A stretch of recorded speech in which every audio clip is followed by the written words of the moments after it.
ನಮಸ್ಕಾರ. ಇದು ಸುದ್ದಿ ವಿಶ್ಲೇಷಣೆ. ನಾನು ಶಶಿಧರ್ ಭಟ್. ಇದು ನನ್ನ ಡಿಜಿಟಲ್ ವಾಹಿನಿ ಸುದ್ದಿ ಟಿವಿ.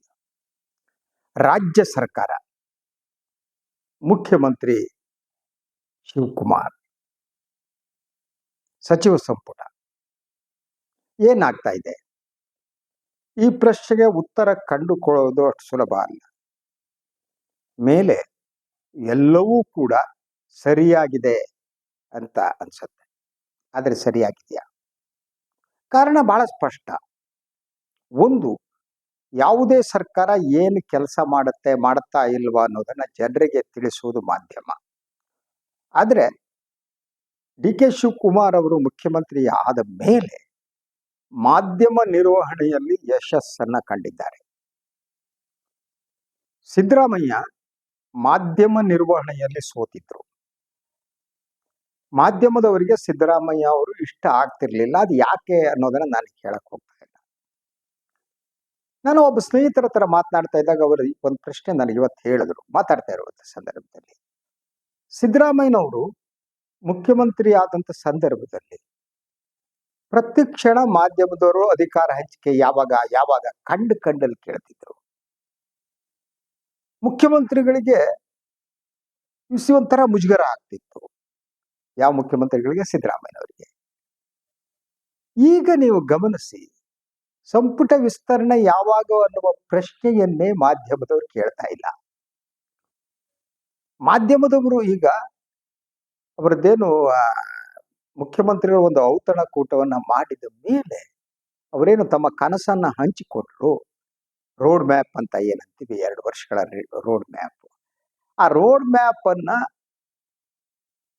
ಈಗ ಮಾಧ್ಯಮ ಪ್ರತಿದಿನ 2 ದಿನಕ್ಕೊಂದು ಅದೇ ಕಾರ್ಯಕ್ರಮವನ್ನ ಮಾಡ್ತಾ ಪಾಸಿಟಿವ್ ಆದಂತಹ ಒಂದು ಪ್ರಚಾರವನ್ನ ಕೊಡ್ತಾ ಇದೆ. ನಾನಿದಲ್ಲಿ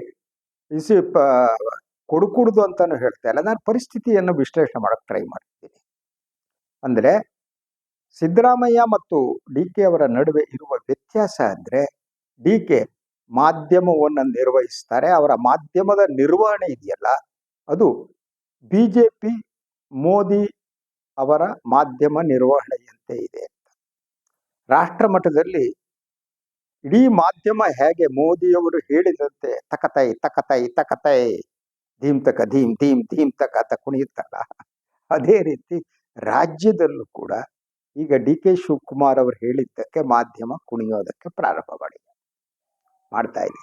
ಸೊ ನೀವು ಗಮನಿಸಬಹುದು, ಯಾವುದೇ ಒಂದೇ ಒಂದು ಕಠಿಣವಾದ ಪ್ರಶ್ನೆಯನ್ನ ಇದುವರೆಗೆ ಮಾಧ್ಯಮದವರು ಡಿ ಕೆ ಶಿವಕುಮಾರ್ ಅವರನ್ನ ಕೇಳಿಲ್ಲ. ಅಷ್ಟರ ಮಟ್ಟಿಗೆ ಸೌಹಾರ್ದತೆ ಇದೆ. ಅದರ ಜೊತೆಗೆ ಡಿ ಕೆ ಶಿವಕುಮಾರ್ ಅವರು I am different from Siddaramaiah ಅನ್ನೋದನ್ನು ತೋರಿಸ್ಕೊಡ್ತಾ ಇದ್ದಾರೆ. ಅವರ ನೇಮಕಗಳಲ್ಲಿ ರಿಷಬ್ ಶೆಟ್ಟಿಯಿಂದ ರಾಯಭಾರಿಯಾಗಿ ನೇಮಿಸೋದು ಹಿಡಿದು ಅವರ ಮಾಧ್ಯಮ ಕಾರ್ಯದರ್ಶಿಗಳ ನೇಮಕ, ಇದರೆಲ್ಲ ನಾವು ಗಮನಿಸಬಹುದಾದ ಒಂದು ಅಂಶ ಅಂತಂದ್ರೆ, ಅವರು ತಮ್ಮ ನೇಮಕದಲ್ಲಿ ಕಾಂಗ್ರೆಸ್ಗೆ ನಿಷ್ಠರಾದವರನ್ನು ಮಾತ್ರ ನೇಮಕ ಮಾಡ್ತೀನಿ ಅನ್ನೋ ಒಂದು ಪ್ರಿನ್ಸಿಪಲ್ ಅನ್ನು ಇಟ್ಕೊಂಡಿಲ್ಲ. ಅಂದ್ರೆ ಅವರ ಸಾಫ್ಟ್ ಹಿಂದುತ್ವದ ಇಮೇಜ್ ಇದೆಯಲ್ಲ, ಆ ಇಮೇಜ್ ಅನ್ನ ಬಲಪಡಿಸ್ತಾ ಬಲಪಂಥೀಯ ಪತ್ರಿಕೋದ್ಯಮ ಮತ್ತು ಬಲಪಂಥೀಯ ಪತ್ರಕರ್ತರು ಏನಿದ್ದಾರೆ ಅವರು ತಮ್ಮ ಬಳಿ ಇರಬೇಕು ಅನ್ನುವ ಒಂದು ಕಾರ್ಯತಂತ್ರವನ್ನ ರೂಪಿಸಿದ್ದು ಕಾಣುತ್ತೆ. ಅದ್ರ ಬಗ್ಗೆ ನಾನು ವಿಶ್ಲೇಷಣೆ ಮಾಡಕ್ ಹೋಗಲ್ಲ. ಈಗ ನಾನು ಮಾತನಾಡ್ತಾ ಇರುವುದು ಅವರ ರಾಜಕೀಯ ಚಾಣಾಕ್ಷತೆ ಮತ್ತು ಅವರ ಮೂಗಳ ಬಗ್ಗೆ. ಒಂದು ಬಹಳ ಪ್ರಮುಖವಾದ ಒಂದು ಪ್ರಶ್ನೆ ರಾಜಕೀಯ ವಲಯದಲ್ಲಿ, ಸಾಮಾಜಿಕ ವಲಯದಲ್ಲಿ ಚರ್ಚೆಗೆ ಕಾರಣ ಆಗಿದೆ. ಅದೇನು ಅಂತ ನಾನು ಹೇಳ್ತೀನಿ. ಅದಕ್ಕಿಂತ ಮೊದಲು ಇವತ್ತು ಮುಖ್ಯಮಂತ್ರಿಗಳು ಬೆಳಗಾವಿಗೆ ಹೋಗಿದ್ರು. ಬೆಳಗಾವಿಯಲ್ಲಿ ಹೋದ ಸಂದರ್ಭದಲ್ಲಿ ಇಡೀ ಬೆಳಗಾವಿಯ ನಾಯಕರೆಲ್ಲ ಅವರ ಜೊತೆಗಿದ್ರು. ಸೊ ಹಿರಿಯ ನಾಯಕರಾದಂತ ಸತೀಶ್ ಜಾರಕಿಹೊಳಿ ಅವರು ಅವರ ಪಕ್ಕದಲ್ಲಿ ನಗುಮುಖದಿಂದ ನಿಂತ್ಕೊಂಡಿದ್ರು. ಇನ್ನೊಂದು ಕಡೆ ಲಕ್ಷ್ಮೀ ಹೆಬ್ಬಾಳ್ಕರ್ ಇದ್ರು, ಎಲ್ಲರೂ ನಾಯಕರುಗಳಿದ್ರು. ಸೊ ಈಗಿರುವ ಬಹಳ ಪ್ರಶ್ನೆ ಅಂತಂದ್ರೆ, ಸತೀಶ್ ಜಾರಕಿಹೊಳಿ ಏನಿದ್ದಾರೆ ಅವರು ಮತ್ತು ಸಿದ್ದರಾಮಯ್ಯನವರ ಸಂಬಂಧ ಕೆಟ್ಟಿದೆಯಾ ಅನ್ನೋ ಬಗ್ಗೆ ಚರ್ಚೆ ನಡೀತಾರೆ ಇದೆ.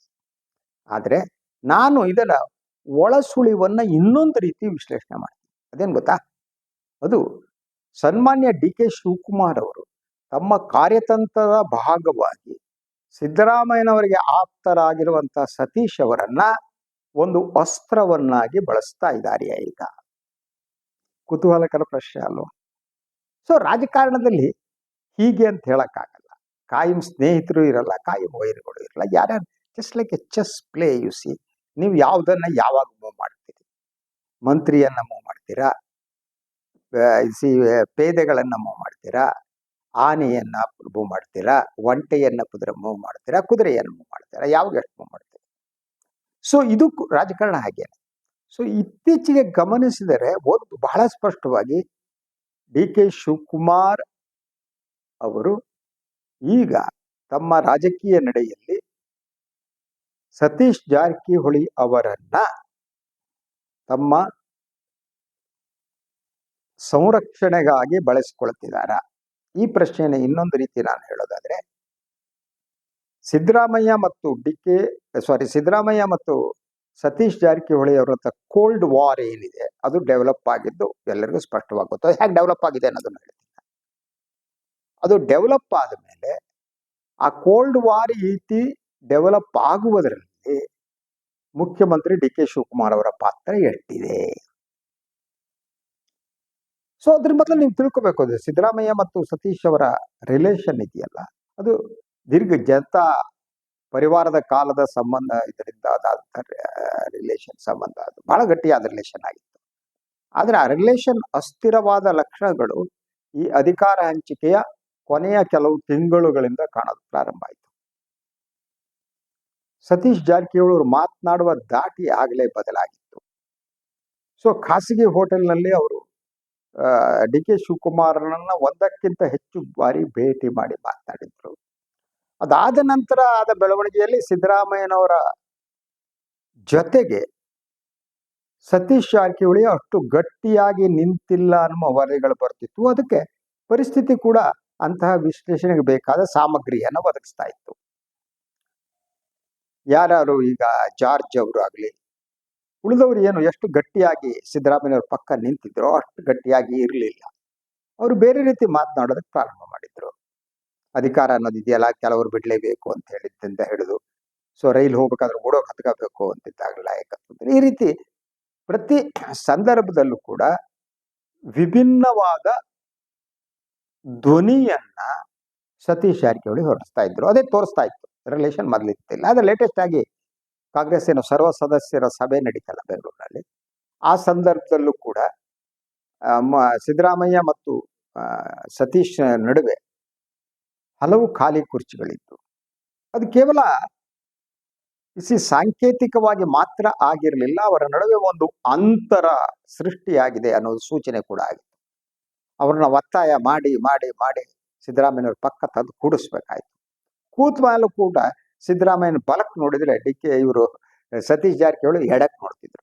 ಮಾತು ಆಡಿಲ್ಲ, ಮುಖವನ್ನು ಕೂಡ ಅಕ್ಕಪಕ್ಕ ಅವ್ರು ತಾಗಿಸಿದ್ರು. ಅದು ಬಹಳ ಸ್ಪಷ್ಟವಾದ, ಅಂದರೆ ಇವರ ಸಂಬಂಧ ಮೊದಲಿದ್ದಾಗೆ ಇಲ್ಲ. ಹಾಗಿದ್ರೆ ಈ ಸಂಬಂಧ ಕೆಡುವುದರಲ್ಲಿ ಡಿ ಕೆ ಶಿವಕುಮಾರ್ ಮತ್ತು ಸತೀಶ್ ಜಾರಕಿಹೊಳಿಯ ನಡುವೆ ಇರಬಹುದಾದಂತಹ ಒಪ್ಪಂದನೋ ಇನ್ನೊಂದು ಏನದು ಅಲ್ವಾ? ಸೊ ಸತೀಶ್ ಅವರು ಯೋಚನೆ ಮಾಡಿದಂತೆ ಕಾಣುತ್ತೆ, ಸಿದ್ದರಾಮಯ್ಯನವರ ಅವಧಿ ಮುಗಿದಿದೆ, ಇನ್ನೇನಾದ್ರು ಡಿ ಕೆ ಶಿವಕುಮಾರ್ ಅವಧಿ ಅನ್ನೋದು ಒಂದು ಪಾಯಿಂಟ್. ಎರಡನೇದಾಗಿ ಅಹಿಂದ ನಾಯಕತ್ವದ ಪ್ರಶ್ನೆ ಏನಿದೆ ಅದನ್ನ ತಾವು ಕ್ಯಾಪ್ಚರ್ ಮಾಡ್ಕೋಬೇಕು ಅಂತ. ಹಾಗೇನೆ ಸನ್ಮಾನ್ಯ ಡಿ ಕೆ ಶಿವಕುಮಾರ್ ಅವರಿಗೆ ಒಬ್ಬ ಪ್ರಬಲ ಅಹಿಂದ ನಾಯಕ ಪಕ್ಕದಲ್ಲಿ ನಿಲ್ಲಬೇಕಾದ ಅನಿವಾರ್ಯತೆ ಇದೆ ಅವರಿಗೆ. ಆ ಕಾರಣಕ್ಕಾಗಿ ಅವರು ಸತೀಶ್ ಜಾರಕಿಹೊಳಿಯವರನ್ನ ತಮ್ಮ ಪಕ್ಕದಲ್ಲಿ ನಿಲ್ಲಿಸಿಕೊಂಡ್ರು ಅಂತ. ಡಿ ಕೆ ಶಿವಕುಮಾರ್ ಅವರ ಪಕ್ಕಕ್ಕೆ ಸತೀಶ್ ಜಾರಕಿಹೊಳಿ ನಿಂತ್ಕೋಬೇಕು ಅಂತ ಅಂದ್ರೆ ಸಿದ್ದರಾಮಯ್ಯ ಮತ್ತು ಅವರ ನಡುವಿನ ಸಂಬಂಧ ಇದೆಯಲ್ಲ ಅದು ಹಳಸ್ಬೇಕು, ಸಂಬಂಧ ಮುರಿಬೇಕು, ಅವರ ನಡುವೆ ಸ್ನೇಹ ಇರ್ಕೊಡ್ದು. ಈ ಕಾರ್ಯತಂತ್ರವನ್ನೇನಾದ್ರೂ ಡಿ ಕೆ ಶಿವಕುಮಾರ್ ಅನುಸರಿಸಿದ್ರ ಅಸಾಧ್ಯತೆ ಕಾಣ್ತಾ ಇದೆ. ಯಾಕೆಂತಂದ್ರೆ ಸೊ ನಾನು ನಿಮ್ಗೆ ಹೇಳಿದೆ ಇದು ಕಾರ್ಯತಂತ್ರ ಅಂತ. ಸಿದ್ದರಾಮಯ್ಯನವರನ್ನ ನೀವು ದುರ್ಬಲಗೊಳಿಸದೆ ಸತೀಶ್ ಜಾರಕಿಹೊಳಿಯವರನ್ನ ಒಬ್ಬ ಪ್ರಬಲ ಅಹಿಂದ ನಾಯಕರನ್ನಾಗಿ ಮಾಡಕ್ ಸಾಧ್ಯನಾ? ಹಾಗೇನೆ ಅಹಿಂದ ನಾಯಕರಾಗಲು ಹೊರಟಿರುವಂತಹ ಸತೀಶ್ ಜಾರಕಿಹೊಳಿ ಅವರಿಗೆ ಸಿದ್ದರಾಮಯ್ಯ ಪ್ರಬಲರಾಗಿದ್ದಷ್ಟು ಏನಿದೆ ಅದೊಂದು ಬಹುದೊಡ್ಡ ಸವಾಲಾಗಿ ಪರಿಣಮಿಸುತ್ತೆ. ಅಂದ್ರೆ ಇಬ್ಬರ ಎಜೆಂಡಾ ಏನಿದೆ, ಸನ್ಮಾನ್ಯ ಡಿ ಕೆ ಶಿವಕುಮಾರ್ ಅವರ ಎಜೆಂಡಾ ಮತ್ತು ಸತೀಶ್ ಜಾರಕಿಹೊಳಿ ಅವರ ಎಜೆಂಡಾ ಏನಿದೆ, ಆ ಎಜೆಂಡಾ ಸಮಾನವಾದದ್ದು ಅಂತ ಇಬ್ಬರಿಗೂ ಅವರದೇ ಆದ ಕಾರಣಕ್ಕಾಗಿ ಸಿದ್ದರಾಮಯ್ಯನವರನ್ನ ದೂರಕ್ಕಿಡಬೇಕಾಗಿದೆ. ಡಿ ಕೆ ಶಿವಕುಮಾರ್ ಅವರಿಗೆ ಯಾಕೆ ಹಾಗಿದ್ರೆ ದೂರಕ್ಕಿಡಬೇಕು ಅನ್ನೋದು, ಡಿ ಕೆ ಶಿವಕುಮಾರಿಗೆ ಅನ್ನಿಸುವುದು ಏನಿದ್ರು ಕೂಡ ತಮಗೆ ಸಿದ್ದರಾಮಯ್ಯ ಥ್ರೆಟ್ ಅನ್ನೋದು ಅವ್ರಿಗೆ ಗೊತ್ತಿದೆ. ಸಿದ್ದರಾಮಯ್ಯ ಯಾವ ಯಾವ ಪಾನ್ಗಳನ್ನ ಯಾವಾಗ ಮೂವ್ ಮಾಡ್ತಾರೆ ಅಂತ ಮೇಲ್ನೋಟಕ್ಕೆ ಹೇಳುವುದು ಕಷ್ಟ. ಸೊ ಆ ಕಾರಣಕ್ಕಾಗಿ ಅವರನ್ನ ದುರ್ಬಲಪಡಿಸುವುದು ಅಂತಂದ್ರೆ ಅವರ ಅಹಿಂದ ನಾಯಕತ್ವನ್ನ ಕಿತ್ತು ಇನ್ನೊಬ್ಬರನ್ನ ಪಟ್ಟಾಭಿಷೇಕ ಮಾಡಬೇಕು. ಆವಾಗ ತಾವು ಪ್ರಬಲರಾಗೋಕ್ ಸಾಧ್ಯ. ಒಂದು ಎರಡೇದು ಅಂದ್ರೆ 2028 ಚುನಾವಣೆಯಲ್ಲಿ ಕಾಂಗ್ರೆಸ್ ಅನ್ನ ಗೆಲ್ಲಿಸಿ ತಾವು ಮತ್ತೆ ಕಂಟಿನ್ಯೂ ಆಗ್ಬಹುದು. ಸಿದ್ದರಾಮಯ್ಯನವರು ದುರ್ಬಲಗೊಳ್ಳದಿದ್ರೆ ಆಗ ಇಡೀ ರಾಜಕೀಯ ಚಿತ್ರಣ ಬೇರೆ ಆಗುತ್ತೆ. ಆದ್ರಿಂದ ಸಿದ್ದರಾಮಯ್ಯನವರು ದುರ್ಬಲರಾಗುವುದು ಡಿ ಕೆ ಶಿವಕುಮಾರ್ಗೆ ಬೇಕು. ಇನ್ನು ಸತೀಶ್ ಜಾರಕಿಹೊಳಿ ಅವರು, ಸತೀಶ್ ಜಾರಕಿಹೊಳಿಯವರ ಮಾತು ಇದನ್ನ ನೀವು ಗಮನಿಸಿದ್ರೆ ಸಿದ್ದರಾಮಯ್ಯನವರ ಕಾಲ ಮುಗೀತು ಅನ್ನುವುದನ್ನ ಅವರು ಬೇರೆ ಬೇರೆ ಮಾತುಗಳ ಮೂಲಕ ಅವರು ಹೇಳ್ತಿದ್ದಾರೆ. ಅದರ ಜೊತೆಗೆ ತಾವು ಒಂದು ಶಕ್ತಿಯುತ ಪವರ್ ಸೆಂಟರ್ ಆಗುವ ಅವರ ಯತ್ನ ಕೂಡ ಕಾಣುತ್ತೆ. ಇವತ್ತು ಅವರದ್ದು ಹೇಳಿಕೆಯನ್ನು ನೀವು ಗಮನಿಸಿರ್ಬೋದು. ಈ ಸಂಪುಟ ವಿಸ್ತರಣೆ ಆದರೆ ಸ್ವಲ್ಪ ಮಟ್ಟಿಗೆ ಸರ್ಕಾರ ಪಲ್ಲಟಗೊಳ್ಳುತ್ತೆ ಅಥವಾ ಸರ್ಕಾರ ಇದಾಗುತ್ತೆ, ಬೇರೆ ಧ್ವನಿಗಳು ಬರುತ್ತೆ. ಇದನ್ನೆಲ್ಲ ಹೇಳುವುದು ಏನಿದೆ ಅಂತ ಅಂದ್ರೆ ಒಂದು ಕಡೆ ಇವರು ಡಿ ಕೆ ಶಿವಕುಮಾರ್ ಅವರ ಕಾರ್ಯತಂತ್ರದ ಭಾಗವಾಗಿ ಕೆಲಸ ಮಾಡ್ತಾರೆ ಅನ್ನುವುದನ್ನು ಕೂಡ ನಿರಾಕರಿಸಬೇಕು. ತಾವೊಬ್ಬ ಸ್ವತಂತ್ರ ಅಹಿಂದ ನಾಯಕ ಮತ್ತು ತಾನೊಬ್ಬ ಪವರ್ ಸೆಂಟರ್ ಆಗಬೇಕು ಅನ್ನುವುದು ಸತೀಶ್ ಜಾರಕಿಹೊಳಿ ಅವರ ಕನಸಾಗಿದೆ. ಸೊ ಆ ಕಾರಣಕ್ಕಾಗಿ ಅವರು ಒಂದು ಕಡೆ ಅವರು ಸಿದ್ದರಾಮಯ್ಯನವರನ್ನ ದುರ್ಬಲಗೊಳಿಸಿ ತಾವು ನಾಯಕರಾಗಬೇಕಾಗಿದೆ. ಇನ್ನೊಂದು ಕಡೆ ಡಿ ಕೆ ಶಿವಕುಮಾರ್ ಕೂಡ ಒಂದು ಮಿತಿಯನ್ನ ಮೀರಿ ಪವರ್ಫುಲ್ ಆಗಬಾರ್ದು. ಅದಕ್ಕೆ ತಾವೊಂದು ಪವರ್ ಸೆಂಟರ್ ಆಗಿ ಎಮರ್ಜ್ ಆಗಬೇಕು. ತಾವು ಪವರ್ ಸೆಂಟರ್ ಆಗಿ ಎಮರ್ಜ್ ಆಗುವ ಸಂದರ್ಭದಲ್ಲಿ ಈಗ ತಕ್ಷಣ ಅವರಿಗೆ ಬೇಕಾದ್ದು ಅಂದ್ರೆ ಸಿದ್ದರಾಮಯ್ಯನವರ ಜೊತೆ ಒಂದು ಕೋಲ್ಡ್ ವಾರ್ ಅನ್ನ ಸೃಷ್ಟಿ ಮಾಡುವುದು. ಕೋಲ್ಡ್ ವಾರ್ ಅನ್ನ ಸೃಷ್ಟಿ ಮಾಡುವ ಮೂಲಕ ಮೇಲ್ನೋಟಕ್ಕೆ ಡಿ ಕೆ ಶಿವಕುಮಾರ್ ಅವರ ಆಸೆ ಕನಸುಗಳಿಗೆ ನೀರೆರೆದಂತೆ ಕಂಡ್ರೂ ಕೂಡ ಅದು ಸಂಪೂರ್ಣ ಯಶಸ್ವಿನೂ ಆಗ್ಕೂಡುದು. ಅಂದ್ರೆ ಈ ಎಲ್ಲ ಬೆಳವಣಿಗೆಯ ನಡುವೆ ತಾವು ಹೆಚ್ಚು ಶಕ್ತಿಯುತ ನಾಯಕರಾಗಿ ಹೊರಹೊಮ್ತಾ ಹೋಗ್ಬೇಕು. ಸೊ ಇದು ಸತೀಶ್ ಜಾರಕಿಹೊಳಿಯವರ ಇವತ್ತಿನ ಕಾರ್ಯಸೂಚಿಯ ಭಾಗ ಅಂತ ನನಗೆ ಅನ್ಸುತ್ತೆ. ಆದ್ರಿಂದ ಅವರು ಒಂದು ಸಿದ್ದರಾಮಯ್ಯನವರ ಜೊತೆ ಒಂದು ಕೋಲ್ಡ್ ವಾರ್ ಫೈಟ್ ಅನ್ನ ಈಗಾಗಲೇ ಪ್ರಾರಂಭ ಮಾಡಿದ್ದಾರೆ, ಸಂಕೇತವನ್ನು ಕೊಡ್ತಾ ಹೋಗಿದ್ದಾರೆ. ಸಿದ್ದರಾಮಯ್ಯನವರೇ, ನಿಮ್ ಕಾಲ ಮುಗೀತು, ನಿಮ್ಗೆ ಓಡಕ್ಕಾಗಲ್ಲ, ರೈಲ್ ಫಾಸ್ಟ್ ಆಗಿ ಹೋಗುತ್ತೆ, ನಿಮ್ಗೆ ಹತ್ತಕ್ಕಾಗಲ್ಲ, ಆದ್ರಿಂದ ನೀವು ಪಕ್ಕದಲ್ಲಿರಿ, ನಾನು ಓಡ್ತೀವಿ, ಐ ವಿಲ್ ರನ್. ಈಗ ನನ್ನ ಕಾಲ ಪ್ರಾರಂಭ ಆಗ್ತಾ ಇದೆ, ನಿಮ್ಮ ಕಾಲ ಮುಗಿತಾ ಇದೆ. ಸೊ ನೀವು ಏನಿದೆ, ನೀವು ಅಹಿಂದ ನಾಯಕತ್ವವನ್ನ ನಿಮ್ಮ ಮಗ ಯತೀಂದ್ರ ಅವರು ಮೊದಲೇ ಹೇಳಿದ ಹಾಗೆ, ಕೆಲವು ತಿಂಗಳ ಹಿಂದೆ ಅಧಿಕಾರ ಹಂಚಿಕೆಂತ ಮೊದಲು ಹೇಳಿದ ಹಾಗೆ, ಆ ಅಹಿಂದ ನಾಯಕತ್ವ ಈಗ ನಂದೇನೆ. ನಾನು ಇವತ್ತು ಈ ಅಹಿಂದ ನಾಯಕತ್ವನ ಇಟ್ಕೊಂಡು 2028 ಚುನಾವಣೆಯ ನಂತರ ನಾನು ಮುಖ್ಯಮಂತ್ರಿ ಸ್ಥಾನಕ್ಕೆ ಫೈಟ್ ಮಾಡುವ ವಾತಾವರಣ ಬೇಕು. ಅದಕ್ಕೆ ಅವರಿಗೆ ಒಂದು ಕಡೆ ಸಿದ್ದರಾಮಯ್ಯನವರು ಅಡ್ಡಿ, ಇನ್ನೊಂದು ಕಡೆ ಡಿ ಕೆ ಶಿವಕುಮಾರ್ ಕೂಡ ಒಂದು ಮಿತಿಯನ್ನ ಮೀರಿ ಪವರ್ಫುಲ್ ಆಗ್ಕೂಡುದು ಅಂತ.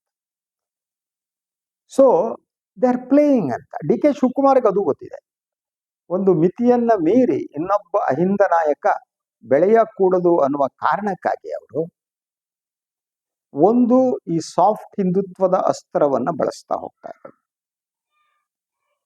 ಅಂದ್ರೆ ಈ ಸಾಫ್ಟ್ ಹಿಂದುತ್ವ ಅಂತ ಅಂದ್ರೆ ಇವರು ಸರ್ವೇ ಜನ ಸುಖಿನೋ ಭವಂತು ಅಂದಾಗೆ ಸರ್ವ ಜನ ಪರಿಪಾಲಕ ಅನ್ನುವ ಒಂದು ಕಿರೀಟವನ್ನು ತೊಟ್ಕೊಳ್ಳೋದು. ಸೊ ಯಾವ ಕಾರಣಕ್ಕೂ ಕೂಡ ಬಿಜೆಪಿ ತಮ್ಮನ್ನ ವಿರೋಧಿಸಕೂಡದು. ಬಿಜೆಪಿಯ ಹಿಂದುತ್ವದ ಮತದಾರರು ತಮ್ಮ ಕಡೆ ಬರಬೇಕು. ಆ ದೃಷ್ಟಿಯಿಂದ ಅವರು ಮೊದಲ ಹೆಜ್ಜೆಯಲ್ಲಿ ಅವರು ಯಶಸ್ವಿಯಾಗಿದ್ದಾರೆ. ಸೊ 100ಕ್ಕೆ 98% ಅಷ್ಟು ಇದ್ದಂಥ ಬಿಜೆಪಿಯನ್ನ ಬೆಂಬಲಿಸ್ತಾ ಇದ್ದಂಥ ಮಾಧ್ಯಮವನ್ನ ತಮ್ಮ ಕಡೆ ಎಳ್ಕೊಂಡಿದ್ದಾರೆ. ಇದರಿಂದ ಬಿಜೆಪಿ ಒಂದು ರೀತಿಯಲ್ಲಿ ಮಾಧ್ಯಮದ ಕರ್ನಾಟಕದ ಮಟ್ಟಿಗೆ ಮಾಧ್ಯಮದ ಶಕ್ತಿಯನ್ನ ಕಳೆದುಕೊಂಡಿದೆ. ಆ ಶಕ್ತಿ ಡಿ ಕೆ ಶಿವಕುಮಾರ್ ಅವರಿಗೆ ಬಂದಿದೆ. ಮಾಧ್ಯಮವನ್ನ ತಮ್ಮ ನಿಯಂತ್ರಣಕ್ಕೆ ತೆಗೆದುಕೊಳ್ಳುವುದಕ್ಕೆ ಬಿಜೆಪಿ ಯಾವ ಮಾರ್ಗವನ್ನು ಅನುಸರಿಸ್ತಾ ಇತ್ತೋ ಆ ಮಾರ್ಗವನ್ನು ಡಿ ಕೆ ಶಿವಕುಮಾರ್ ಅನಿಸ್ತಾ ಇದ್ದಾರೆ. ರಾಜಕೀಯವಾಗಿ ಕೂಡ ದೇ ಆರ್ ಡೂಯಿಂಗ್. ವಿಧಾನ ಪರಿಷತ್ ಚುನಾವಣೆ ಸಂದರ್ಭದಲ್ಲಿ ಗೊತ್ತಲ್ವಾ, ಅವರು ಬಿಜೆಪಿಯ ಮಾರ್ಗವನ್ನೇ ವಿಧಾನ ಪರಿಷತ್ ಚುನಾವಣೆ ಸಂದರ್ಭದಲ್ಲಿ ಅನುಸರಿಸಿದ್ರು. ಅದಾದ ಮೇಲೆ SIR ಸಂಬಂಧಪಟ್ಟ ಹಾಗೆ ಅವರು ಆಟ ಆಡಿದ್ದು ಬಿಜೆಪಿ ಏನ್ ಮಾಡುತ್ತೋ ಅಂತ. ಅಂದ್ರೆ ಡಿ ಕೆ ಶಿವಕುಮಾರ್ ಅವರ ರಾಜಕೀಯ ಮಾದರಿ ಇದೆಯಲ್ಲ, ಅದು ಬಿಜೆಪಿಯ ರಾಜಕೀಯ ಮಾದರಿ. ಸೊ ಇವರು ಕಾಂಗ್ರೆಸ್ ಮುಖ್ಯಮಂತ್ರಿ ಆದ್ರೂ ಕೂಡ ಈ ಬಿಜೆಪಿಯ ರಾಜಕೀಯ ಮಾದರಿಯನ್ನ ಅವರು ತಮ್ಮದಾಗಿಸ್ಕೊಂಡಿದ್ದಾರೆ. ಸೊ ಆ ಮೂಲಕ ಅವರು ಆಟ ಆಡ್ತಾ ಇದ್ದಾರೆ. ಸೊ ಇಂಥ ಸಿಚುವೇಶನ್ ನಲ್ಲಿ ಈ ಡಿ ಕೆ ಶಿವಕುಮಾರ್ ರಾಜಕೀಯ ಮಾದರಿಯನ್ನು ಎದುರಿಸುವುದೇನಿದೆ ಅದು ಸತೀಶ್ ಜಾರಕಿಹೊಳಿಗೆ ಈಸಿ ಅಲ್ಲ. ಸತೀಶ್ ಜಾರಕಿಹೊಳಿ ಒಂದು ರೀತಿ ಬಹಳ ಇನ್ನೊಂದು ಎಕ್ಸ್ಟ್ರೀಮ್ ನಲ್ಲಿ ಇರುವಂಥವ್ರು. ಅವ್ರಿಗೆ ತಕ್ಷಣ ಇಮೇಜ್ ಅನ್ನ ಚೇಂಜ್ ಮಾಡ್ಕೊಳ್ಳೋದು ಕಷ್ಟ. ಸೊ ಆದ್ರಿಂದ ಈಗ ಡಿ ಕೆ ಶಿವಕುಮಾರ್ ಅವರ ರಾಜಕೀಯ ತಂತ್ರದ ಭಾಗ ಏನು ಅಂದ್ರೆ ಸಿದ್ದರಾಮಯ್ಯ ಮತ್ತು ಸತೀಶ್ ಜಾರಕಿಹೊಳಿಯ ನಡುವಿನ ಒಂದು fight, cold war, power fight ಅದನ್ನ ಸೃಷ್ಟಿ ಮಾಡೋದು ಮತ್ತು ಇಬ್ಬರು ಅಹಿಂದ ನಾಯಕರೇನಿದ್ದಾರೆ ಅವರ ಹೋರಾಟದ ಮೂಲಕ ಅಹಿಂದ ಶಕ್ತಿಯನ್ನ ದುರ್ಬಲಗೊಳಿಸುವುದು. ಡಿ ಕೆ ಶಿವಕುಮಾರ್ ಬೇಕಾಗ್ತದೆ. ಅವರಿಗೆ ಅಹಿಂದ ರಾಜಕೀಯ ಬೆಂಬಲ ಬೇಕು, ಆದರೆ ಅಹಿಂದ ಒಂದು ಹಂತವನ್ನ ಮೀರಿದ ರಾಜಕೀಯ ಶಕ್ತಿಯಾಗಿ ಹೊರಹೊಮ್ಮಕೊಡುದು. Is planning that. ಅವರು ಡಿ ಕೆ ಶಿವಕುಮಾರ್ ಅದನ್ನ ಮಾಡ್ತಿದ್ದಾರೆ. ಸತೀಶ್ ಇದರ ಭಾಗವಾಗಿದ್ದಾರೆ. ಅವರು is a part of this whole game or whole drama directed by D K Shivakumar. ಇದು ಇವತ್ತಿನ ಸುದ್ದಿ ವಿಶ್ಲೇಷಣೆ. ಇನ್ನೊಂದು ವಿಚಾರದಾಗ ಮತ್ತೆ ಬರ್ತೀನಿ. ನಾನು ವಾಯಿನ್ ಲೈಕ್ ಮಾಡಿ ಸ್ವಲ್ಪ ಪ್ರೆಸ್ ಮಾಡೋದಕ್ಕೆ ಬರ್ಬಿಡಿ. ಹಾಗೆ ಸಾಧ್ಯ ಆದರೆ ಸಹಾಯ ಮಾಡಿ ಸ್ವತಂತ್ರ ಪತ್ರಿಕೋದ್ಯಮವನ್ನು ಉಳಿಸಿ ನನ್ನನ್ನು ಆಶೀರ್ವದಿಸಿ. ಎಲ್ಲರೂ ನಮಸ್ಕಾರ.